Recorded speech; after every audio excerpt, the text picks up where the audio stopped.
Twelfth class में chemistry में भाग एक में हमारा पहला चैप्टर है ठोस अवस्था। ठोस अवस्था को जानने से पहले हमें ये जानना आवश्यक है कि पदार्थ की कितनी अवस्थाएं होती हैं। जैसा कि पिछली कक्षा में हमने पढ़ा है, पदार्थ की 3 अवस्थाएं होती हैं, ठोस, द्रव और गैस।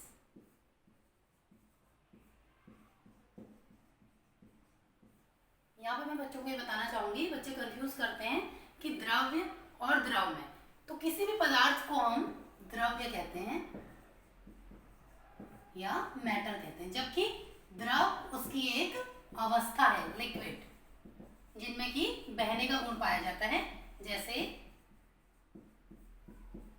तेल, पानी, दूध। तो अपने टॉपिक पे आगे बढ़ते हुए हमें ये जानना आवश्यक है पहले कि ठोस क्या है, व्हाट इज सॉलिड। सॉलिड की डेफिनेशन क्या है?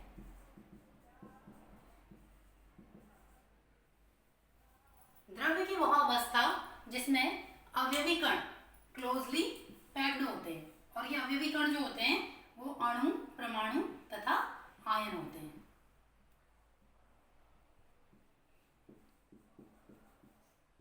अर्थात ठोसों में अवयवी कणों के बीच में अंतर आणविक जो दूरी है वो न्यूनतम होती है, और ये एक दूसरे को बहुत प्रबल अंतर आणविक आकर्षण बल से आकर्षित करते हैं। इसके कंपैरिजन में जबकि हम गैस द्रव में देखें तो द्रव में ये ठोस से थोड़ा अधिक दूरी पे होते हैं और गैस में अधिकतम दूरी पे होते हैं।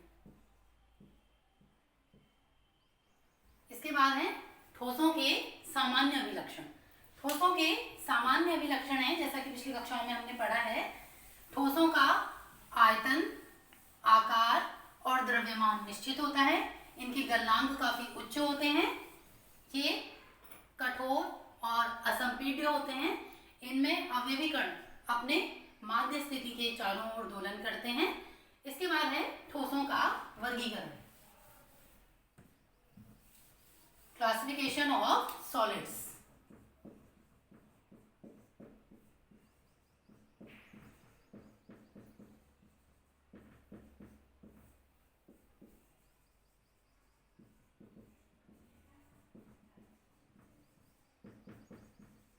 ठोसों को मुख्यतः 2 भागों में बांटा गया है, क्रिस्टलीन और अक्रिस्टलीय ठोस। क्रिस्टलीन यानी क्रिस्टलाइन सॉलिड्स और अक्रिस्टलीन अर्थात एमोर्फस सॉलिड्स।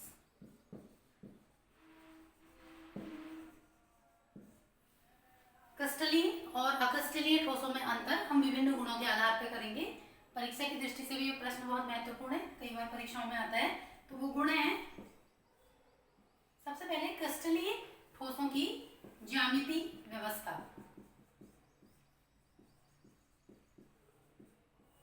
तो क्रिस्टलीय ठोस जो है एक निश्चित ज्यामिति में व्यवस्थित होते हैं, जबकि अक्रिस्टलीय ठोसों की में अवयवी कणों की ज्यामिति व्यवस्थित नहीं होती है। फिर है दूसरा गलनांक। क्रिस्टलीय ठोसों का गलनांक निश्चित होता है, जबकि अक्रिस्टलीय ठोसों का गलनांक निश्चित नहीं होता है। अगर इनको हम ताप की एक निश्चित परास देते हैं तो वहां पर ये थोड़ा नरम होने लग जाते हैं और इन्हें हम विभिन्न सांचों में डाल सकते हैं। जैसे अक्रिस्टलीय ठोस के उदाहरण है प्लास्टिक, रबर और कांच, जबकि क्रिस्टलीय ठोस के उदाहरण है NaCl, सुक्रोज, हीरा। इसके बाद जो अगला गुण है वो है क्रिस्टलीय ठोसों की परासी व्यवस्था, अवयवी कणों की व्यवस्था।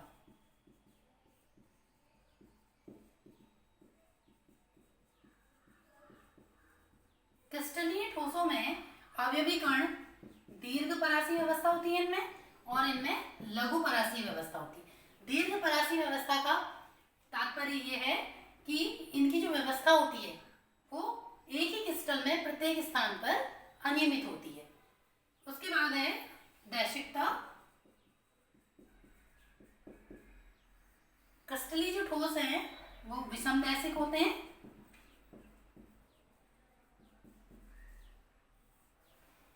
और अक्रिस्टलीय ठोस जो हैं समदैशिक होते हैं। जैसा कि हमें नाम से ही पता चल रहा है, सम का अर्थ होता है समानता से और विष का अर्थ है विषमता।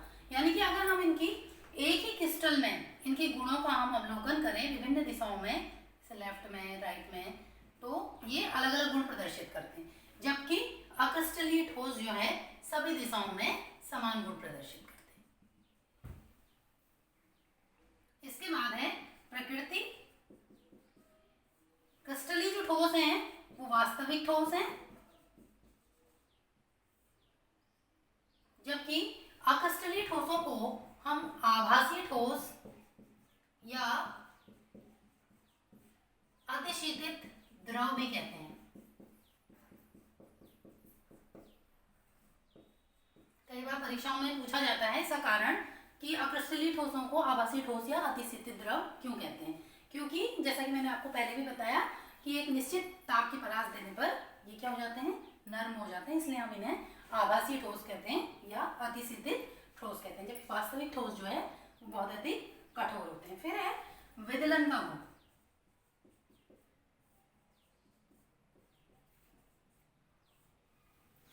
क्रिस्टलीय ठोसों को अगर हम किसी तेज धार वाले औजार से काटते हैं तो वो सपाट और चिकनी सतह वाले दो भागों में विभक्त हो जाते हैं इस तरह से, जबकि अक्रिस्टलीय ठोसों को अगर हम किसी तेज धार वाले औजार से काटते हैं तो वो खुरदुरी ठोसों वाले दो भागों में विभक्त हो जाते हैं। इसके बाद क्रिस्टलीय ठोसों को हम पुनः वर्गीकृत कर सकते हैं। हम इन्हें पुनः अवयवी कणों तथा उनके बीच में उपस्थित बंधों के आधार पर विभक्त करते हैं।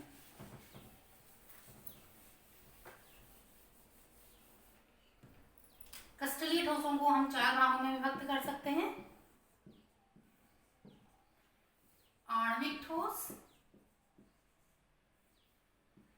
आयनिक ठोस, धात्विक ठोस तथा सहसंयोजक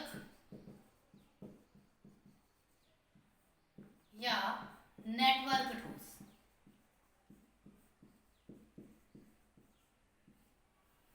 आयनिक ठोस मॉलिक्यूलर सॉलिड्स, जैसा कि नाम से ही पता चल रहा है, तो इसमें अवयवी कण अणु होते हैं। आयनिक सॉलिड्स, आयोनिक सॉलिड्स, इनमें अवयवी कण आयन होते हैं। धात्विक ठोस मेटालिक ठोस, इनमें अवयवी कण धातु होती है। और सहसंयोजक ठोस कोवेलेंट और नेटवर्क ठोस, इनमें अवयवी कण अधातु होती है। इसके बाद आणविक ठोसों को हम पुनः तीन भागों में वर्गीकृत कर सकते हैं। अध्रुवी आणविक ठोस, ध्रुवीय आणविक ठोस और हाइड्रोजन आबंधित आणविक ठोस। अध्रुवीय आणविक ठोसों को हम समझेंगे नॉन पोलर, यानी कि इनमें अणु में जो है दो पोल नहीं होते हैं, प्लस और माइनस। ये आपस में इसमें अवयवी कण लंदन बलों या दुर्बल परिक्षेपण बलों द्वारा बंधे होते हैं। इसके एग्जाम्पल हैं आपके ठोस कार्बन डाइऑक्साइड, जिसको कि हम शुष्क बर्फ भी कहते हैं, हीलियम,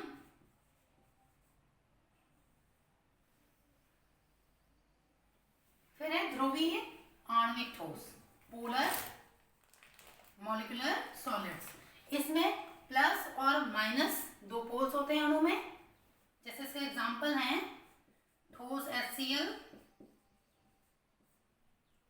ठोस SO2, और ये आपस में द्विध्रुव अन्योन्य क्रिया या डाइपोल डाइपोल इंटरेक्शन द्वारा बंधे होते हैं। इसके बाद है हाइड्रोजन आबंधित आणविक ठोस, hydrogen bonded molecular solids. Hydrogen आबंधित आणविक ठोसों में अवयवी कणों के मध्य हाइड्रोजन बंध पाया जाता है। ये हाइड्रोजन बंध किस किस के बीच में होता है? हाइड्रोजन तथा फॉन से आप इसको याद कर लेंगे FON, फ्लोरीन नाइट्रोजन या ऑक्सीजन के बीच में। इसका एग्जाम्पल है कमरे के ताप पर ये जो है मुलायम ठोस के रूप में या द्रवावस्था में होते हैं। इसका उदाहरण है H2O की बर्फ, वो भी बर्फ अवस्था के रूप में। इसके बाद है आयनिक ठोस। आयनिक ठोसों में धन आयन और ऋण आयन होते हैं। इसका एग्जाम्पल है NaCl और ये परस्पर स्थिर विद्युत आकर्षण बल या इलेक्ट्रोस्टैटिक फोर्स द्वारा बंधे हुए होते हैं। ये जो है ये विद्युत का सुचालन नहीं करते हैं, परंतु गलित अवस्था में या जल में घोलने पर ये विद्युत का संचालन करते हैं। जैसे कि हम NaCl का अगर विलयन बना लेते हैं जल में तो ये विद्युत अपघट्य का कार्य करता है। उसके बाद है धात्विक ठोस। कोई भी धातु जो है, यहाँ पे अवयवीकरण धातु होते हैं और ये सभी धातुएं क्या है? धात्विक ठोस की भांति व्यवहार करती हैं। जैसे Au सोना, Ag चांदी, कैडमियम आयरन, सोडियम। इनमें जो है मुक्त इलेक्ट्रॉन होते हैं, इसमें अवयवीकरण धनायन होता है और ये मुक्त इलेक्ट्रॉन ही विद्युत के चालन के लिए उत्तरदायी होते हैं। धातुओं के अन्य गुण, जैसे हमने पिछली कक्षाओं में पढ़ा है, धातुओं में चमक होती है, आघात वर्धनीयता का गुण पाया जाता है, तन्यता का गुण पाया जाता है। तो ये सब गुण जो है वो इसके मुक्त इलेक्ट्रॉनों की गति के कारण होते हैं। इसके बाद है हमारा सहसंयोजक या नेटवर्क ठोस। सहसंयोजक या नेटवर्क ठोस में जो अवयवी कण हैं वो अधातु होते हैं तथा आपस में सहसंयोजक बंध द्वारा बंधे होते हैं। इसके एग्जाम्पल हैं हीरा और ग्रेफाइट।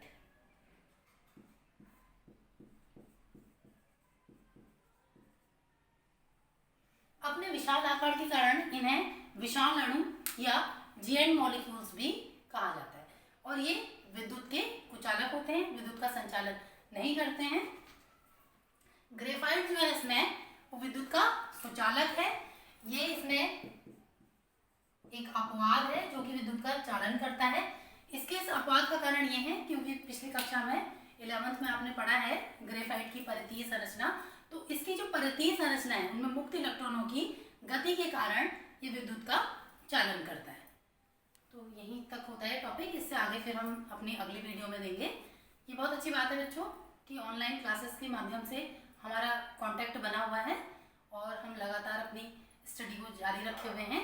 तो आप सभी से मेरा अनुरोध है कि मेरे चैनल को सब्सक्राइब करें। आगे मैं अन्य वीडियो भी आपके लिए केमिस्ट्री पर भेजते रहूँगी। धन्यवाद।